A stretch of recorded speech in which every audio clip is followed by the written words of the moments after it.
When I returned from my business trip, I discovered my daughter-in-law had remodeled my entire house. "My parents will live here with you now," Victoria announced, with that sweet smile that never reached her eyes. Easier to have all the dead weight under one roof. 1 hour later, she was panicking. "Why are the police here looking for me?" If you're watching this, subscribe and let me know where you're watching from. But let me backtrack and tell you how a perfectly ordinary Tuesday turned into the most satisfying day of my 64 years. I'm Ava Henderson, and I thought I knew my daughter-in-law. I thought I understood the delicate balance we'd maintained since my son Daniel married Victoria 8 years ago. I thought wrong about everything. The business trip to Portland had been routine. Checking on our construction sites, meeting with suppliers, the usual responsibilities that came with running Henderson Construction since my husband Robert's death 3 years ago. Daniel managed the day-to-day operations now, but I still handled the major accounts and financial oversight, or so I believed. The flight home was delayed, which meant I arrived at my house, the house Robert and I had built 30 years ago, at nearly 10 o'clock on a Tuesday night. The porch light was off, which was odd. Victoria always left it on when I traveled. I fumbled with my keys in the darkness, and when I finally got the door open, I stood there staring. My living room had been completely transformed. The warm burgundy walls Robert had painted by hand were now stark white. My grandmother's antique furniture had vanished, replaced by sleek modern pieces that looked like they belonged in a doctor's waiting room. "Surprise!" Victoria appeared at the top of the stairs, her blonde hair perfectly styled despite the late hour. "I hope you don't mind, but I took the liberty of updating a few things while you were away." I set my suitcase down slowly, trying to process what I was seeing. "Where is my furniture, Victoria?" "Oh, that old stuff? I donated it. Such a relief to get rid of all those dusty antiques." She descended the stairs with theatrical grace, clearly pleased with herself. "The house feels so much more contemporary now, don't you think?" My grandmother's rocking chair. Robert's favorite reading chair. The coffee table where we'd played countless games with the children. All gone. "You had no right." "Actually, I did." Victoria's smile sharpened. "Daniel signed the paperwork months ago. As his wife, I have legal authority to make household decisions. Besides, you'll need to get used to sharing the space." That's when she dropped the bomb about her parents moving in. Her parents, who had never worked a day in their lives and lived off government assistance and Victoria's increasingly expensive gifts. I wanted to scream. I wanted to demand explanations. But something in Victoria's expression warned me to tread carefully. This wasn't spontaneous redecorating. This was calculated, planned, deliberate. "Where exactly do you propose everyone will sleep?" I asked, my voice surprisingly steady. "Well, naturally you'll move to the guest room. Mother and Daddy will take the master suite. They need the space for all their medical equipment." Victoria examined her manicured nails. "Don't worry, I've already moved your things. The guest room, in my own house. The house my husband built with his own hands." But I didn't argue. Not yet. Because 3 weeks earlier, I had discovered something about Victoria that changed everything.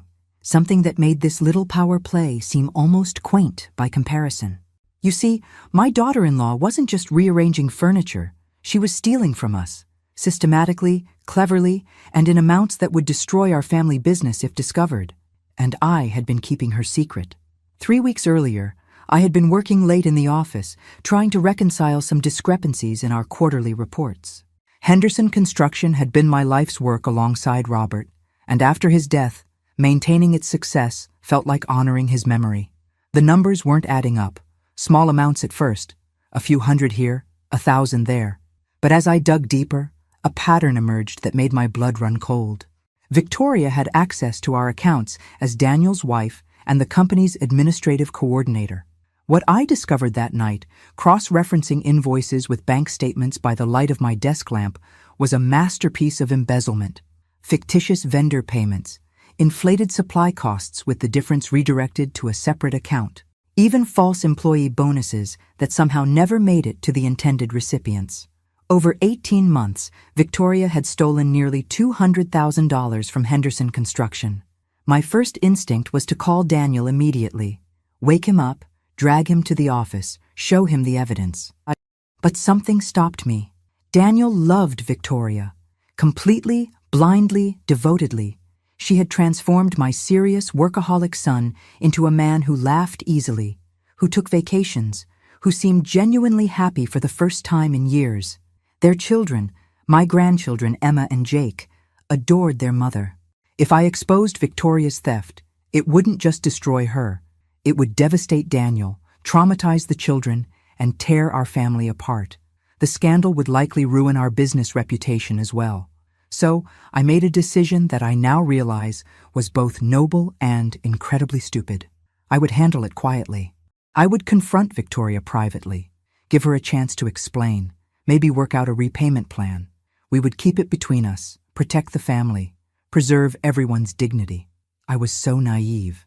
The next morning, I asked Victoria to meet me for coffee at Rosie's Diner, a little place downtown where we could talk without interruption.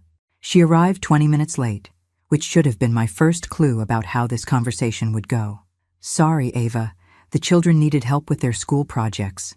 She slid into the booth across from me, looking genuinely apologetic. "What did you want to discuss?" I had rehearsed this moment, choosing my words carefully. "Victoria, I've been reviewing the company finances and I've noticed some irregularities." Her expression didn't change, but I saw her grip tighten slightly on her coffee cup. Irregularities? Missing funds, payments to vendors that don't exist. It appears someone has been systematically stealing from the business. Now she looked confused, concerned even. "That's terrible. Do you think it's someone at the bank? Or maybe one of the office staff?" The performance was flawless. If I hadn't seen the evidence with my own eyes, I might have believed her. "Victoria, I know it's you." The mask slipped for just a moment. In her eyes, I saw acknowledgement, calculation, and something that looked almost like relief. "Prove it," she said quietly. That's when I realized I had made a fundamental error. I had assumed Victoria would be ashamed when confronted, grateful for a chance to make things right. Instead, she was calling my bluff. "I have the documentation that you'll never show Daniel." Victoria leaned forward, her voice low but confident. "Because you love your son too much to break his heart. Because you know this would destroy our marriage and traumatize your grandchildren. Because you care more about keeping the family together than about money that's already gone." She was right, and we both knew it. Both. "Here's what's going to happen," Victoria continued, stirring sugar into her coffee with casual precision. "You're going to let this slide. You're going to mind your own business and stop poking around in financial records that, frankly, you're too old to properly understand anymore." The patronizing tone was like a slap, but she wasn't finished.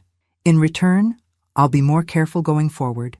Consider it a learning experience for both of us." I should have walked away then. Should have gone straight to the police, to Daniel, to anyone who would listen. Instead, I found myself nodding. "Good," Victoria smiled, the sweet expression returning to her face. "I'm so glad we understand each other. Family harmony is so important, don't you think?" As she left the diner, tossing a casual, "See you Sunday for dinner" over her shoulder, I realized I had just made the worst deal of my life. Because Victoria hadn't promised to stop stealing. She had promised to be more careful. And that distinction would prove to be everything. The changes started small, so subtle, that I almost convinced myself I was imagining them. Victoria began arriving late to our weekly Sunday dinners, offering elaborate apologies about traffic or the children's activities, but never quite managing to hide her satisfied smirk when she saw my frustrated expression.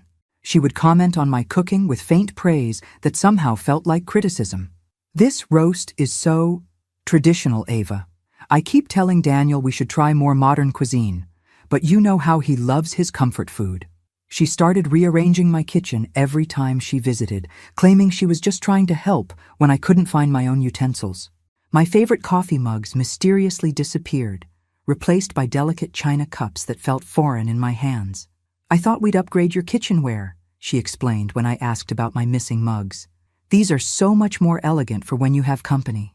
The company, it turned out, was increasingly Victoria's friends and her parents, who had begun making regular appearances at my house for dinner parties I hadn't agreed to host. "You don't mind, do you, Ava? It's just that our place is so small, and you have all this room." Victoria would appear at my door with a carload of guests, expecting me to provide food and entertainment. "I told everyone about your famous lasagna." I minded terribly. but Daniel seemed so pleased that Victoria was making an effort to include me in their social circle.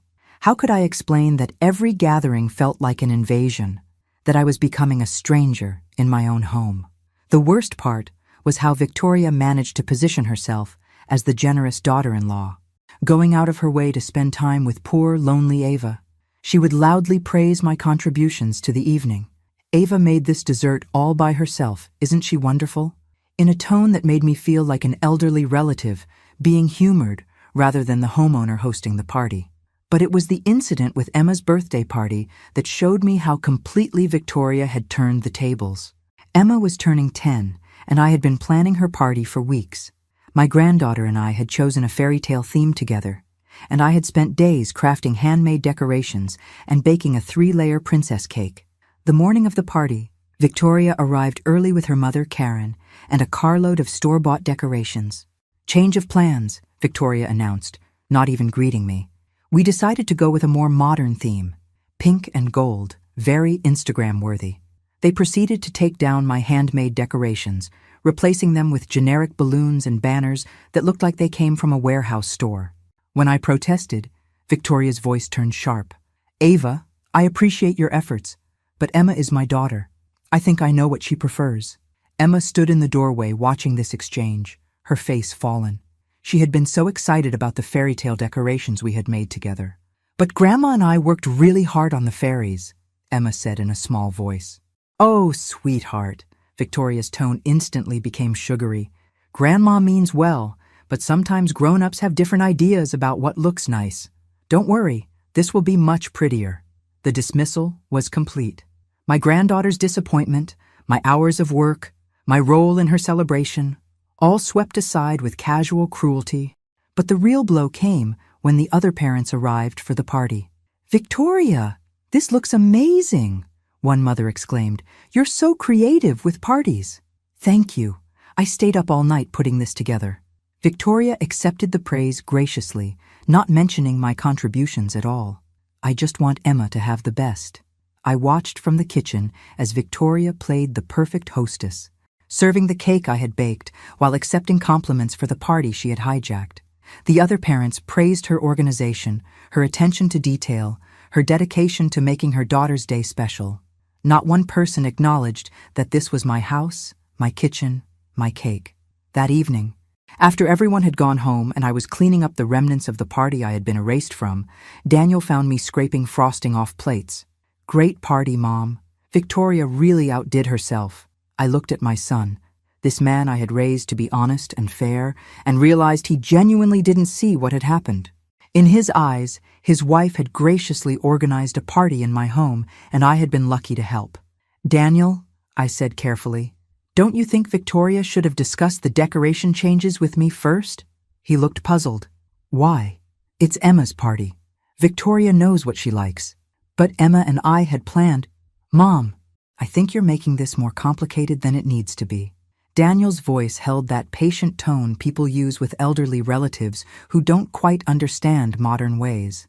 "Victoria was just trying to make everything perfect. You should be grateful she's willing to have the party here at all." Grateful. I should be grateful that my daughter-in-law had allowed me to host my granddaughter's birthday party in my own home. That night, as I lay in bed staring at the ceiling, I realized Victoria's strategy was becoming clear. She wasn't just stealing money from the business. She was systematically stealing my place in the family, one small humiliation at a time. And she was doing it so skillfully that even my own son couldn't see it happening. Victoria's parents moved in on a Tuesday. I came home from grocery shopping to find a moving truck in my driveway and strangers carrying furniture into my house. Victoria met me at the door with that bright smile that had become my personal danger signal. "Surprise! I told you they were coming, remember? I mentioned it last week." She hadn't mentioned anything, and we both knew it. But Karen and Bob Mitchell were already settling into my master bedroom, admiring the view from my windows, discussing where to put their television. "It's temporary," Victoria assured me, though her parents were unpacking like they planned to stay forever. "Just until they get back on their feet." Bob Mitchell was 62 and hadn't held a job in 5 years. Karen claimed disability for a back injury that didn't prevent her from shopping or redecorating, but apparently made employment impossible.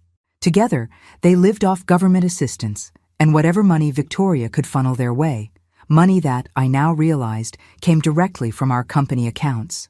They'll contribute to household expenses, of course, Victoria continued, though she didn't specify when or how much. Within a week, my quiet home had become a chaotic boarding house. Karen rearranged my kitchen to suit her cooking preferences. Bob commandeered my living room television and filled the house with the constant noise of sports broadcasts and political talk shows. They ate my food, used my utilities, and treated me like an unwelcome guest in my own home. But the breaking point came during Emma's school play. Emma was performing in her 5th grade production of Little Red Riding Hood, and she had been practicing her lines for weeks. I had promised to be there, and Emma had saved me a seat in the front row next to Daniel and Victoria. 20 minutes before the play started, Victoria appeared at my bedroom door. "I'm so sorry, Ava, but there's been a change of plans." Karen stood behind her, dressed in her finest outfit and clutching a bouquet of flowers. "Mother decided she wants to see Emma perform, which is so sweet of her," Victoria continued.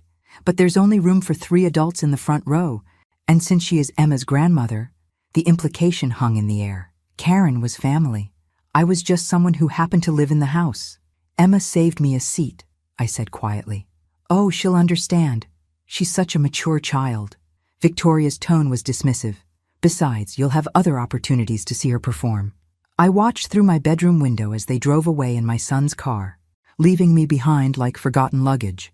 Emma would look out at the audience expecting to see my face, and I wouldn't be there. But this time, I didn't just sit quietly and accept the humiliation. I drove to the school alone, bought a ticket for the general admission section, and found a seat in the back of the auditorium. From there, I watched my granddaughter perform beautifully as Little Red Riding Hood, her voice clear and confident as she delivered her lines. After the play, Emma found me in the crowd of parents. "Grandma, you came!" She hugged me tightly, still in her costume.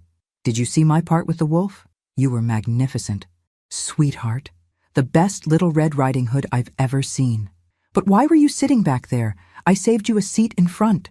Before I could answer, Victoria appeared with Karen in tow. "There you are, Emma.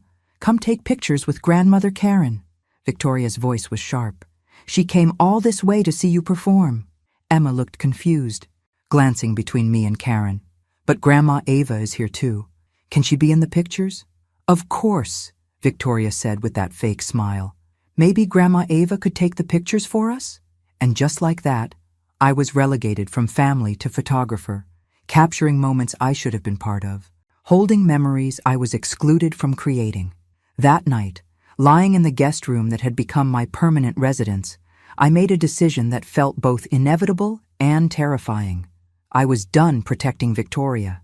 The woman who had stolen from our business, invaded my home, and erased me from my own family deserved whatever consequences were coming her way.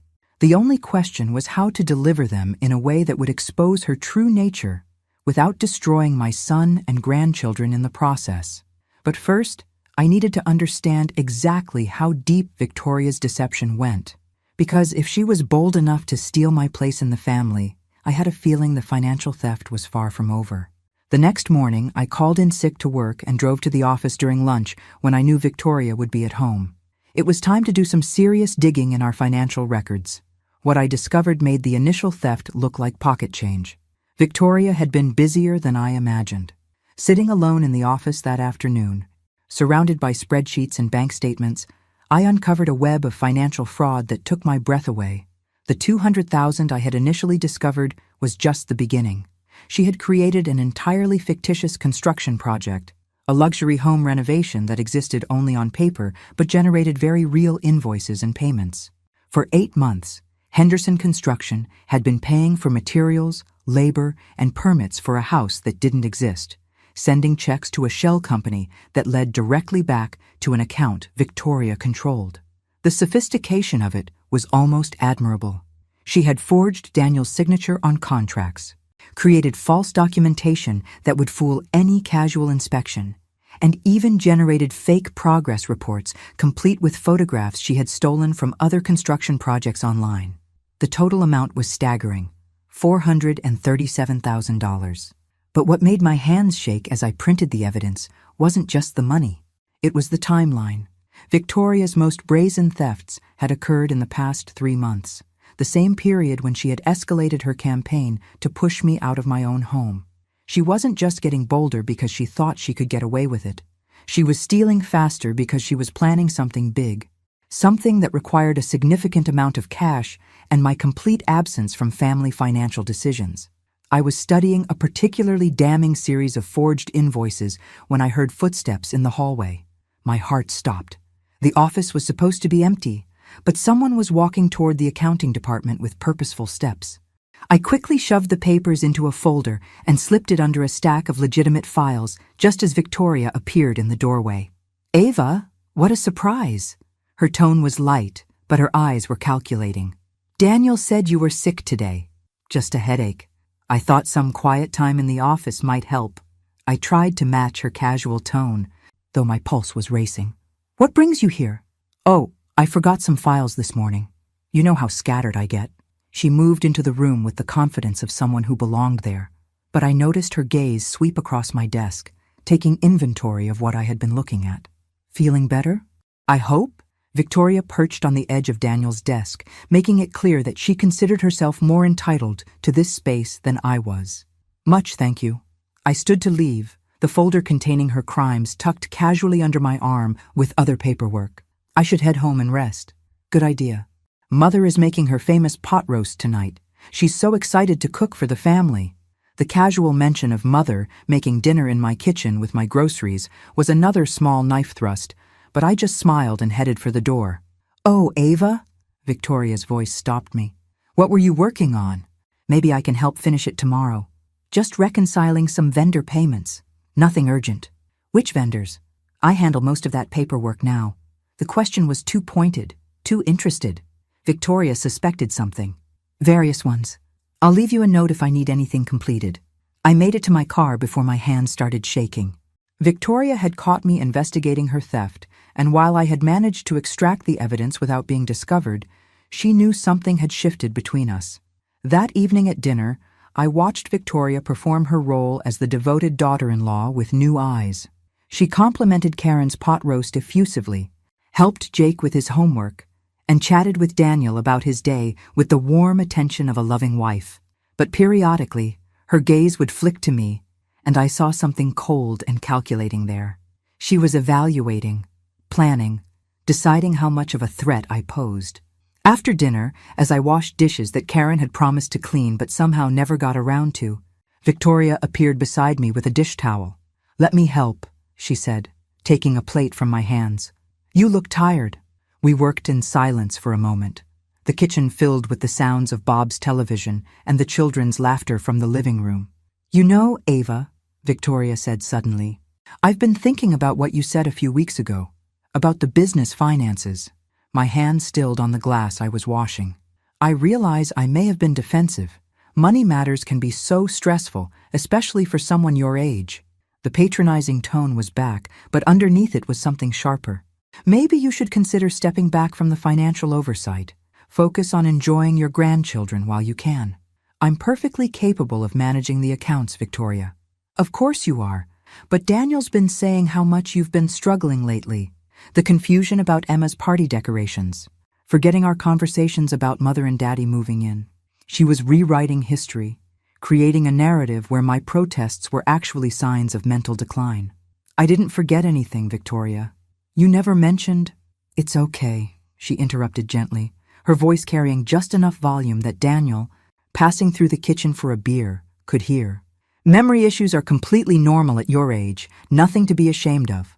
Daniel paused, looking between us with concern. "Mom, if you're having trouble keeping track of things—" "I'm not having trouble," I said firmly. "See?" Victoria touched Daniel's arm lightly. "She gets defensive when we try to help. I read an article that said that's completely typical." I realized with growing horror that Victoria was laying groundwork, creating doubt about my mental competency, establishing a pattern of behavior that could be used against me later. If she could convince Daniel that I was becoming forgetful, confused, perhaps even senile, then anything I said about her theft would be dismissed as the ramblings of an elderly woman losing her grip on reality.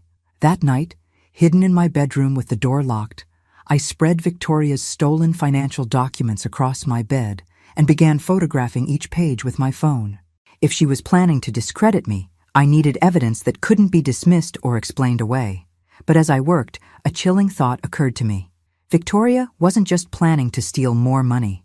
She was planning to steal everything. I discovered Victoria's true plan purely by accident. 3 days after our kitchen conversation, I was running errands when I realized I had forgotten my reading glasses at the office. I drove back to get them, using my key to let myself into the empty building on a Saturday afternoon.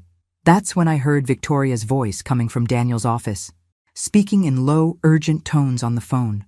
I should have announced my presence, should have called out a greeting and retrieved my glasses like a normal person. Instead, something in her tone made me freeze just outside the office door. Power of attorney should be straightforward given her obvious mental decline, Victoria was saying. Daniel's already noticed the memory issues, and with her doctor's cooperation, my blood turned to ice. No, the business accounts are the priority. Once I have legal authority over her finances, we can liquidate everything cleanly. A pause, then. The house will be more complicated, but if she's declared incompetent, we can force a sale for her own good. Force a sale. Of my house. My home that Robert built with his own hands. Trust me, it's all perfectly legal. Happens to elderly people all the time when families have to make difficult decisions for their own protection. I pressed myself against the wall, my heart pounding so loudly I was afraid she would hear it. By Christmas, everything will be resolved. Mother and Daddy can move into a place of their own. Daniel will have full control of the construction business, and Ava will be safely settled in assisted living where she belongs. Assisted living. Victoria was planning to have me declared incompetent and locked away in a nursing home while she stole my life's work and sold my home. The beauty of it is that Daniel thinks it's all his idea. He's genuinely concerned about his mother's welfare. Victoria's laugh was soft and cruel. He has no idea that every confused episode has been carefully orchestrated. I thought about the missing coffee mugs, the rearranged kitchen, the constant gaslighting about conversations that never happened. Victoria had been systematically making me question my own memory while building a case for my incompetency. I need another month, maybe 2, to establish the pattern completely. Then we'll have that conversation with her doctor about the stress of managing finances at her age. Another pause. Doctor? Harrison is very sympathetic to family concerns about elderly patients. Dr. Harrison. My own physician, who had treated me for 30 years and knew my complete medical history, was apparently part of this scheme. Don't worry about the money trail. By the time anyone thinks to look closely, I'll have legitimate power of attorney and full legal authority to handle all financial transfers. Victoria's voice was confident, satisfied. It's not theft when you have proper documentation. I heard her moving around the office, gathering papers, preparing to leave. Panic flooded through me as I realized I was trapped in the hallway with no way to escape without being seen. I need to go. Daniel's expecting me home soon, and I can't keep being late without raising suspicions. Victoria's voice was getting closer to the door. Just have everything ready on your end. This is our chance to set ourselves up for life. I slipped into the supply closet just as Victoria emerged from Daniel's office. Through the crack in the door, I watched her lock up and walk toward the exit, humming softly to herself like someone without a care in the world. After her footsteps faded and I heard the building's main door close, I sat in that dark closet for 10 full minutes, trying to process what I had just learned. Victoria wasn't just stealing money from the business.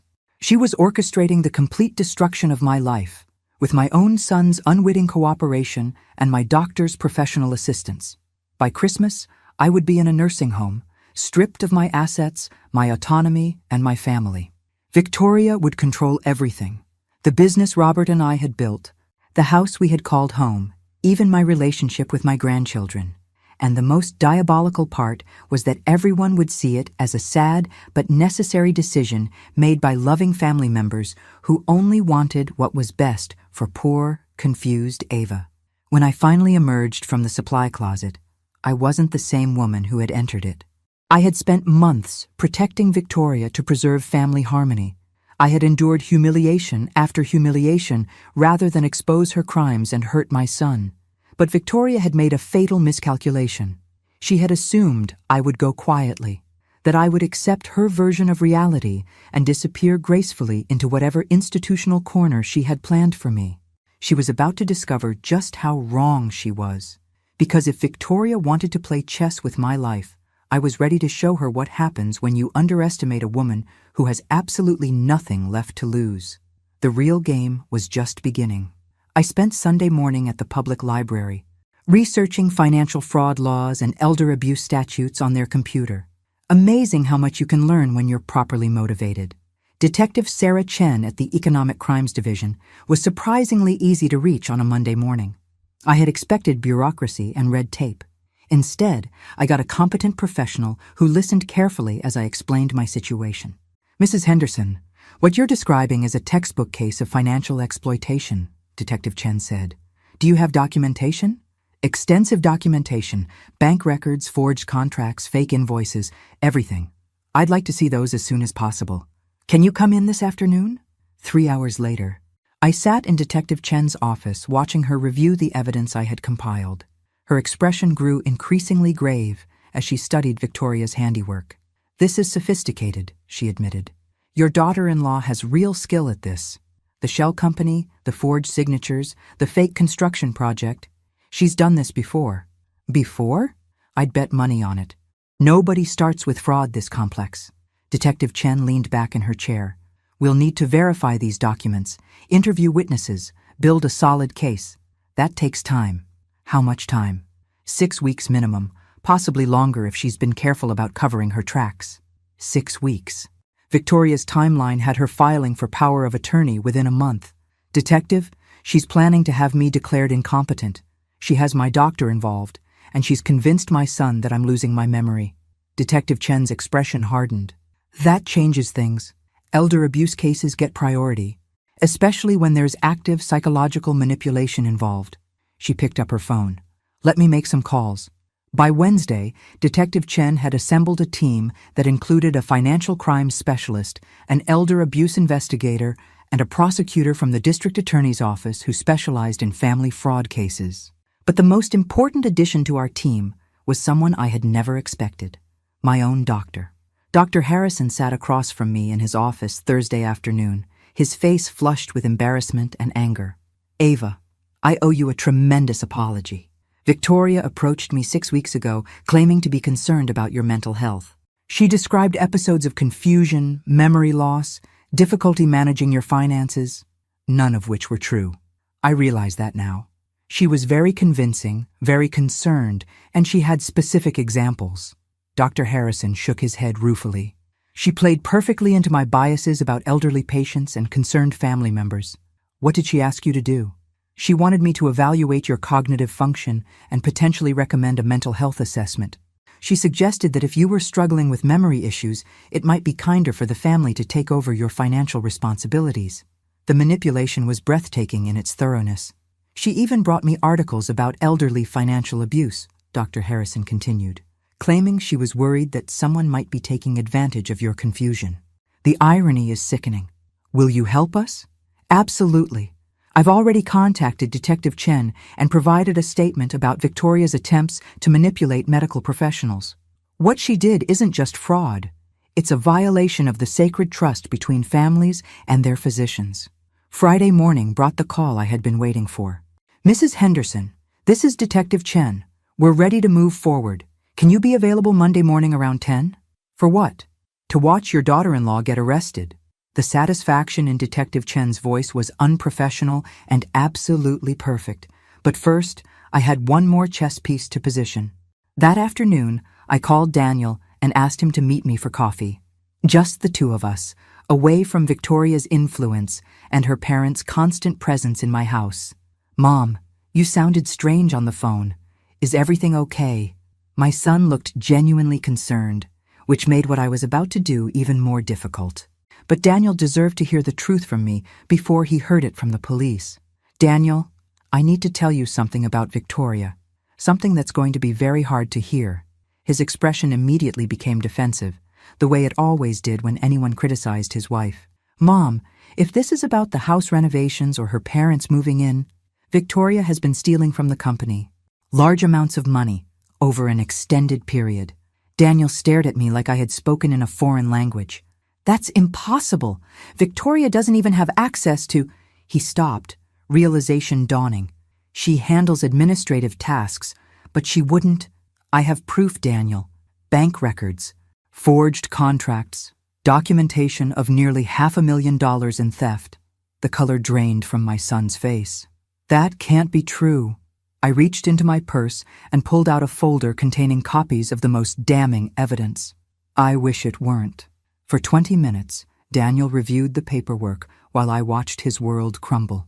His wife, the woman he trusted completely, had been systematically destroying the business his father had built. Why didn't you tell me sooner? His voice was barely a whisper. Because I thought I could handle it quietly. I thought I could protect the family. Protect the family? Daniel's anger finally surfaced. She's been stealing from us for over a year. There's more, Daniel. Victoria has been planning to have me declared incompetent so she can gain control of all my assets. I told him about the phone conversation I had overheard, about Victoria's manipulation of Dr. Harrison, about her systematic campaign to make everyone believe I was losing my memory.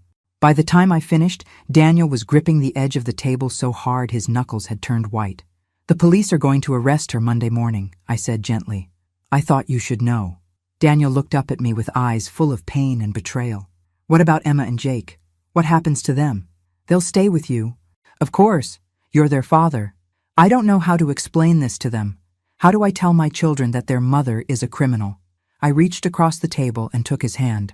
We'll figure it out together, as a family. For the first time in months, Daniel squeezed my hand back. Victoria sensed something had changed.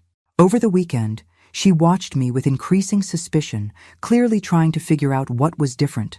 I had stopped arguing with her parents' intrusions, stopped protesting when she rearranged my belongings, stopped reacting to her subtle provocations.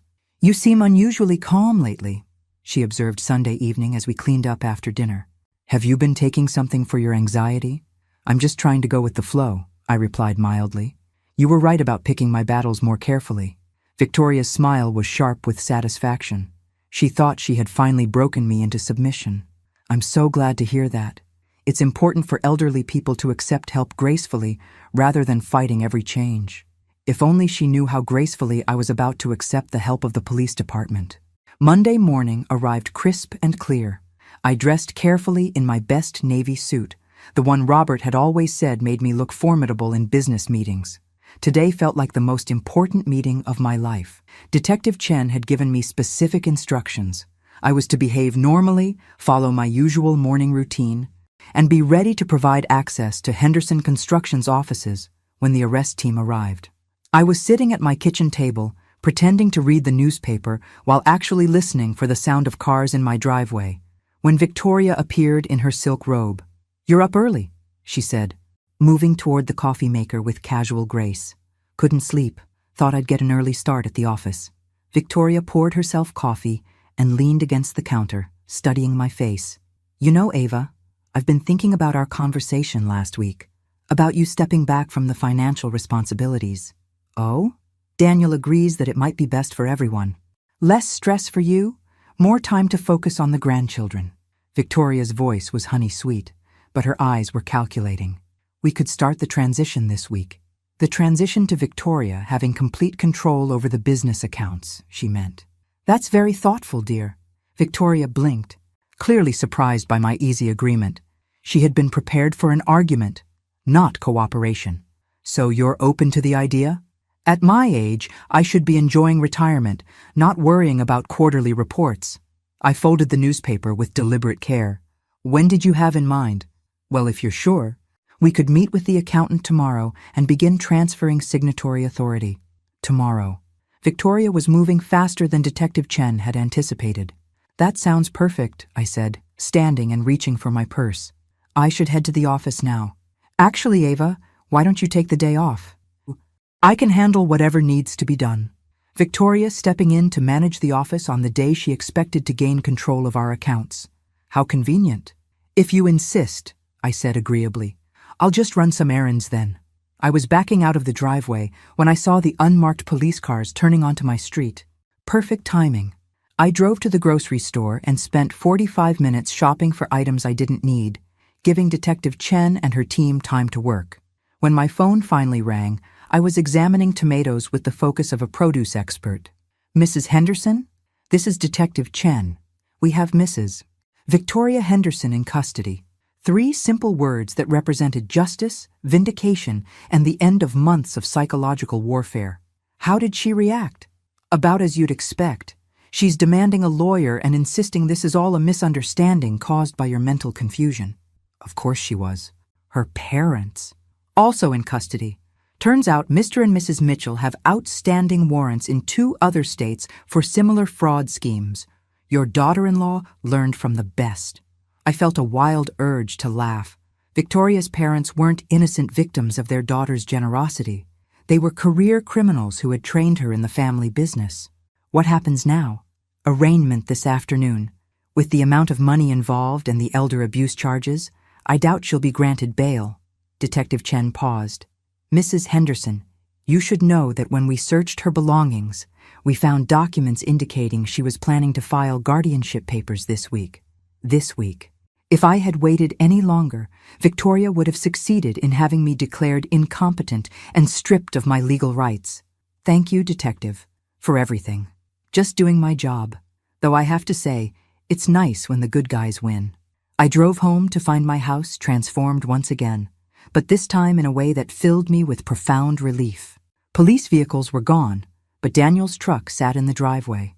Through the windows, I could see him moving around inside, probably trying to restore some order after the chaos of the arrests. When I walked through my front door, I found my son sitting at my kitchen table with his head in his hands. "Daniel!" He looked up at me with red-rimmed eyes. "I called in sick. I couldn't face the office today." His voice was hollow. "The kids are at school. I didn't know what to tell them." I sat down beside him and waited. "She's been lying to me for years, hasn't she?" Daniel asked quietly. "Not just about the money. Not about everything." "I think so, yes. How did I not see it? How did I let her turn me against my own mother?" The pain in his voice broke my heart. "She's very skilled at manipulation, Daniel. She fooled a lot of people. But I should have seen it. I should have protected you instead of—" He trailed off, unable to finish the sentence. "Instead of what? Instead of thinking you were becoming a bitter old woman who couldn't accept that things change." Daniel's shame was palpable. "She made me believe that your objections were just you being difficult, that your memory problems were making you paranoid. You were being a good husband, trying to support your wife. I was being a terrible son." We sat in silence for a moment, processing the magnitude of Victoria's deception and its impact on our family. "What happens to Emma and Jake?" Daniel asked finally. "That depends on what you want to happen. I want to raise them myself, here, with you. If you'll have us." The simple request brought tears to my eyes. My house, which had felt like a prison under Victoria's regime, would become a real home again. "Of course I'll have you. This is your house too." Daniel managed a weak smile. "I think we need to have a long conversation about a lot of things." "We have time," I assured him. "We have all the time in the world." The house felt different without Victoria's presence, like a held breath finally released. Daniel and I spent Tuesday afternoon removing all traces of her parents' occupation of my bedroom. We donated their abandoned belongings to charity and thoroughly cleaned every surface they had touched. By evening, my master suite was mine again.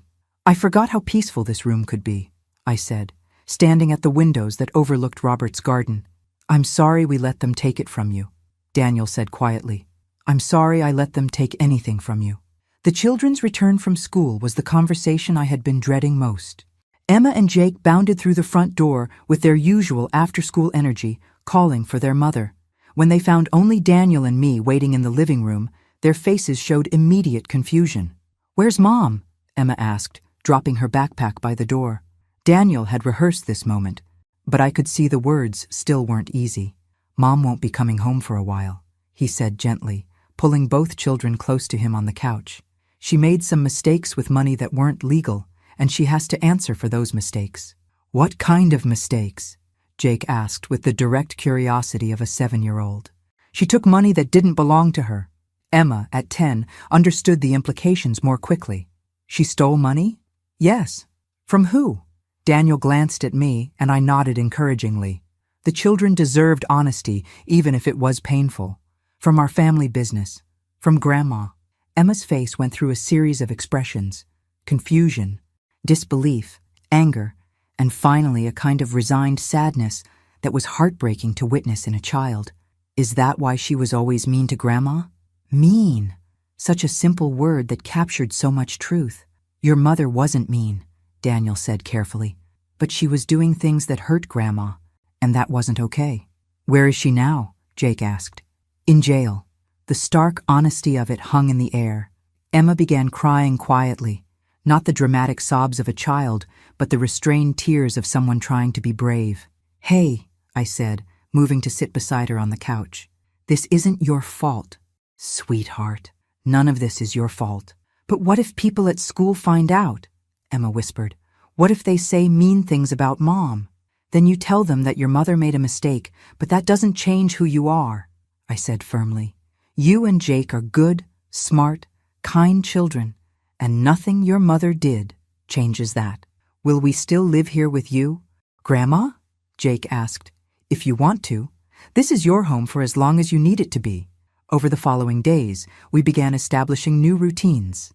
I drove the children to school in the mornings, while Daniel went to the office early to begin the enormous task of untangling Victoria's financial damage.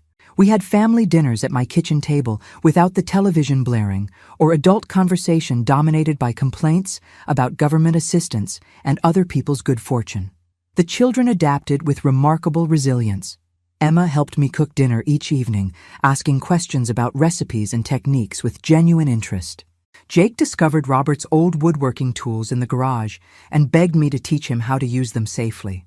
Grandma, can I make a birdhouse like Grandpa used to? He asked Thursday evening, his small hands examining a piece of smooth pine. I think Grandpa would love that, I said, remembering Robert's patient instruction of Daniel in that same garage 30 years earlier. But it was Emma's question on Friday morning that showed me how much the children were truly processing. Grandma, were you really getting confused like Mom said? We were making pancakes together, and Emma was carefully measuring flour into the mixing bowl with scientific precision. No, sweetheart, I wasn't confused. Your mother was lying about that. Why would she lie? Because she wanted people to think I couldn't take care of myself anymore. That way, she could make decisions about my money and my house without anyone questioning her.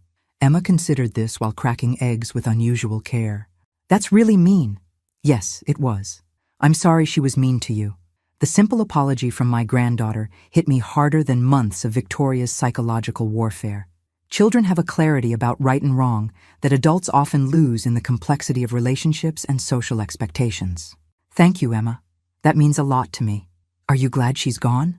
I thought carefully about my answer. Emma loved her mother despite everything, and I didn't want to damage that relationship any more than Victoria's actions already had. I'm glad the lying and the meanness have stopped, I said finally. I'm glad our family can be honest with each other again. Emma nodded solemnly and returned to her egg-cracking duties. That afternoon, while the children were at school and Daniel was at work, Detective Chen called with an update. Victoria Henderson has been indicted on 14 counts of fraud, forgery, and elder abuse, she informed me. Her parents are facing similar charges, plus the outstanding warrants from other states. Will she go to prison? Almost certainly. The prosecutor is recommending 8 to 12 years, given the amount of money involved and the psychological manipulation aspects. 8 to 12 years. Emma would be in college by the time her mother was released. Jake would be graduating high school. How do you feel about that? Detective Chen asked. Relieved, I said honestly, and sad for my grandchildren. That's a normal response. You can feel justice has been served while still grieving what this means for your family. That evening, Daniel came home from work looking more hopeful than he had in days. I met with the insurance company and the bank today, he announced over dinner. We can recover about 60% of what Victoria stole. It's not everything, but it's enough to keep the business stable. What about the house? Emma asked. Victoria said you might have to sell Grandma's house. Daniel looked at me with a question in his eyes. This house isn't going anywhere, I said firmly. This is our family home, and it's staying in the family where it belongs. Relief flooded Emma's face, and Jake actually cheered. Besides, I added with a smile that felt genuinely happy for the first time in months, somebody needs to teach Jake how to build that birdhouse properly. 2 weeks after Victoria's arrest, I received a call that changed everything I thought I understood about my daughter-in-law's motivations. Mrs. Henderson, this is Agent Patricia Morrison with the FBI Financial Crimes Unit. I need to speak with you about Victoria Henderson's case. FBI. This had escalated far beyond local fraud charges. Agent Morrison met me at a coffee shop downtown, far from Henderson Construction's offices and prying ears. She was a compact woman in her 40s with shrewd eyes and a direct manner that reminded me of Detective Chen. Mrs. Henderson, Victoria's case isn't isolated. She's part of a much larger criminal network that targets elderly business owners across the country. The words sent a chill through me. A network? Organized financial exploitation schemes. Young women marry into established families, gain access to business assets, and systematically drain them over several years. Agent Morrison opened a tablet and showed me photographs. Victoria isn't even her real name. The woman in the FBI photos looked like my daughter-in-law, but younger, with different colored hair and a different last name. Sarah Michelle Collins. She's been doing this for 12 years, Agent Morrison continued. 3 previous marriages, all to men whose families owned successful businesses. In each case, she manipulated the family dynamics, isolated the business owners from their children, and stole hundreds of thousands of dollars before disappearing. But she didn't disappear this time. No, she made a crucial error with your family.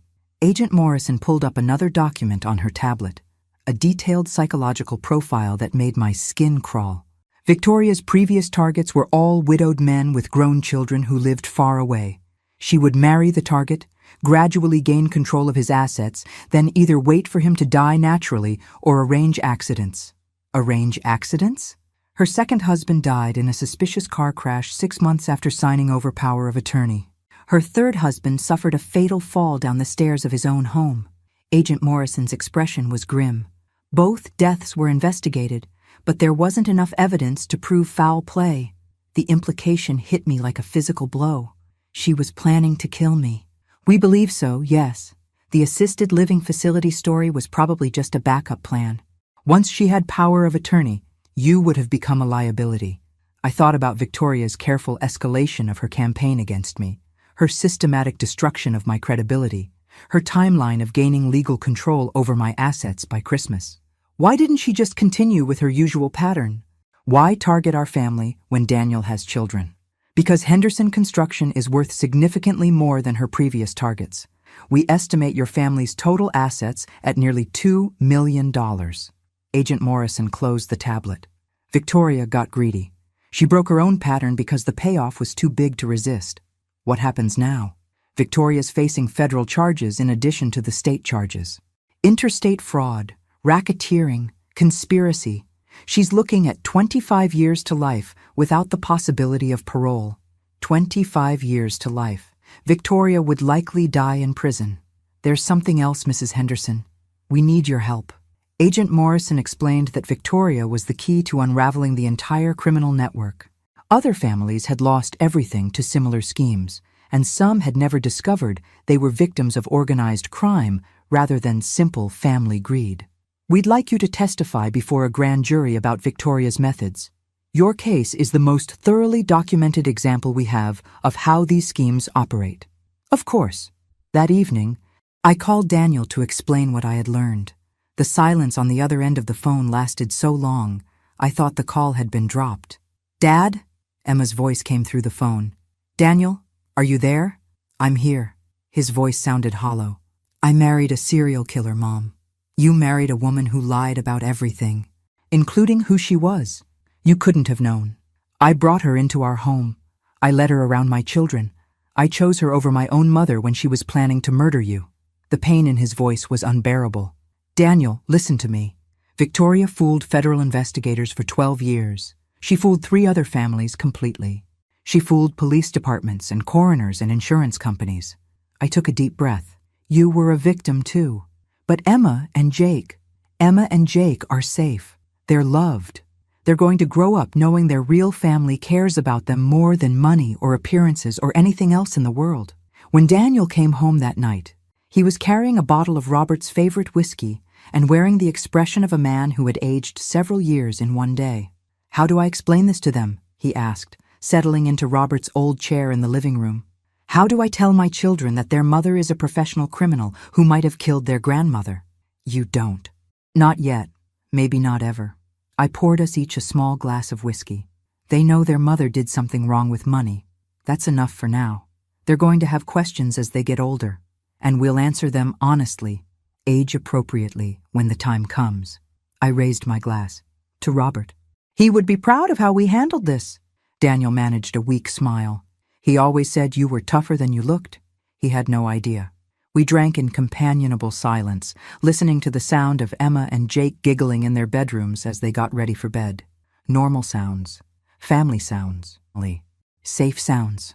"Mom," Daniel said quietly. "Yes? I'm sorry I didn't trust you. I'm sorry I chose her lies over your truth. You don't need to apologize anymore, son. We're family. We protect each other. That's what matters now." But even as I spoke the words, I was thinking about Agent Morrison's revelation. Victoria's careful timeline, her systematic approach to isolating me, her plan to gain power of attorney by Christmas. If I hadn't discovered her theft when I did, if I hadn't found the courage to investigate further, if I had accepted her gaslighting about my mental condition, I would be dead by spring. Victoria hadn't just been planning to steal my assets. She had been planning to murder me and make it look like natural causes or an accident.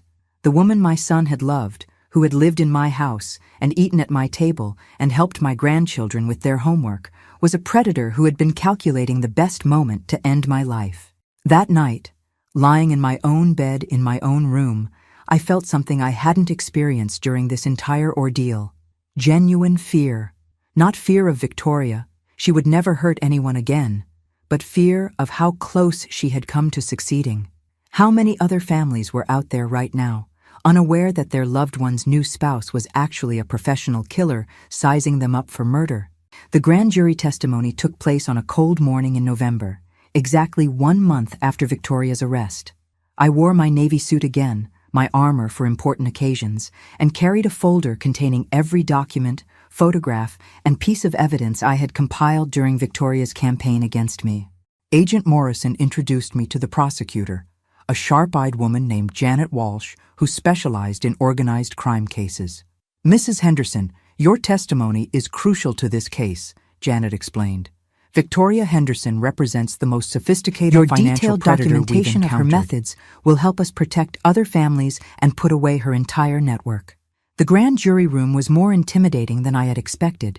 23 strangers who would decide whether Victoria faced federal charges that could keep her in prison for the rest of her life. But as I began speaking, telling the story of Victoria's systematic destruction of my family's trust and security, something remarkable happened.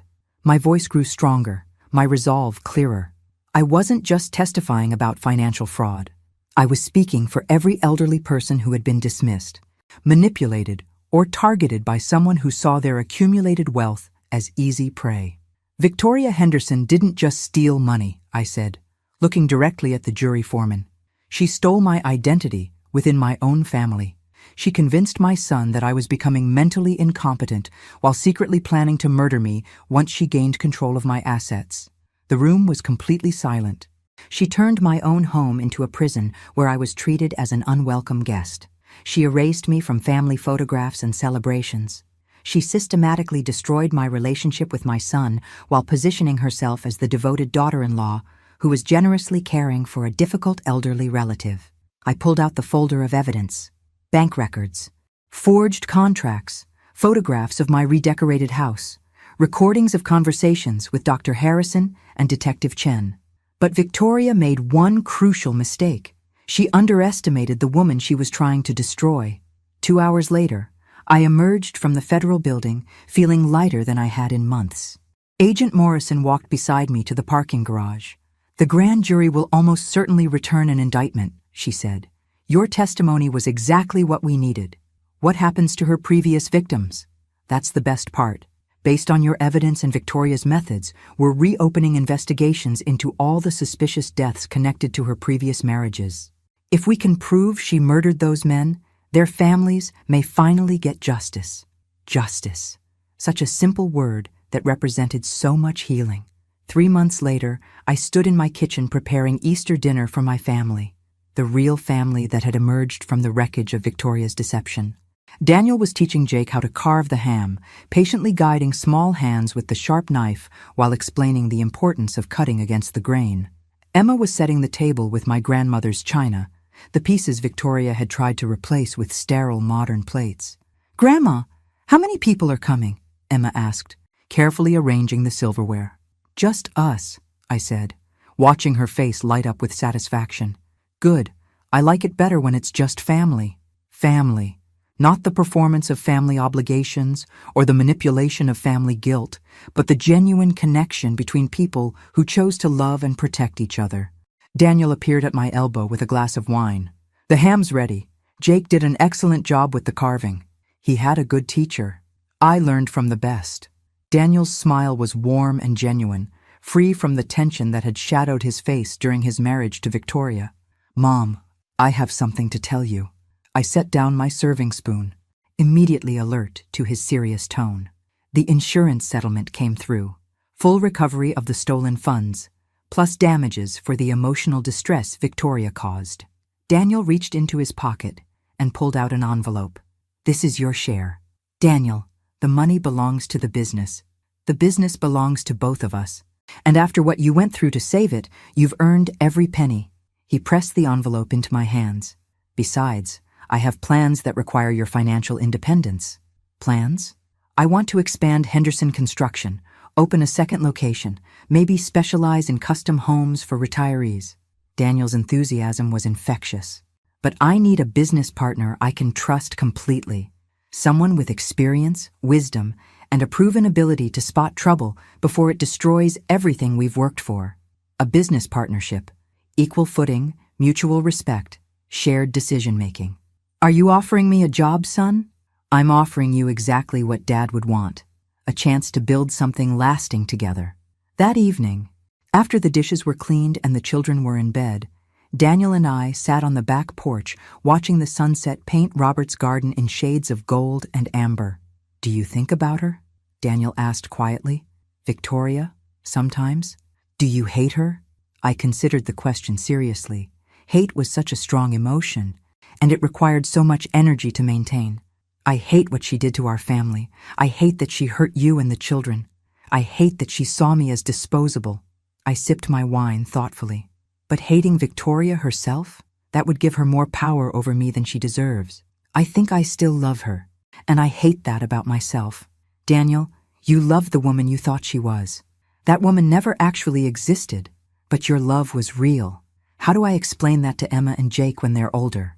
"You tell them the truth, that sometimes people pretend to be something they're not, and that it's not your fault for believing them. You tell them that real love is honest, protective, and kind, and that they deserve nothing less."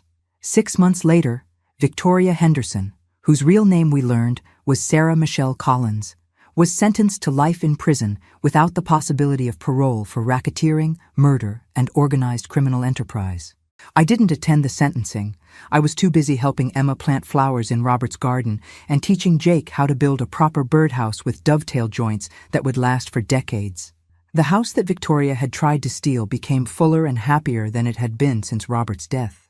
Daniel and the children moved in permanently, not as refugees from Victoria's destruction, but as a choice to build something better together. Henderson Construction expanded exactly as Daniel had envisioned, with Ava Henderson listed as senior partner on all the business documents. I was no longer the elderly mother being humored with token responsibilities, but a full business partner whose experience and instincts were valued and respected. On quiet evenings, when the children were doing homework and Daniel was reviewing construction plans, I would sometimes think about how close Victoria had come to succeeding, how easily her manipulation could have worked if I hadn't discovered that first discrepancy in our accounts. But mostly, I thought about second chances and the unexpected gifts that can emerge from surviving someone's attempt to destroy your life. I was 64 years old, and I was finally living the life I wanted rather than the life someone else had planned for me. It was enough. It was more than enough. Or, it was perfect. When I returned from my business trip, I discovered my daughter-in-law had remodeled my entire house. 1 hour later, she was panicking because the police were there looking for her. But that's not really where this story ends. It ends with the knowledge that sometimes the people who try to break us actually reveal just how strong we really are. And sometimes, just sometimes, the good guys really do win. Thanks for listening. Don't forget to subscribe and feel free to share your story in the comments. Your voice matters.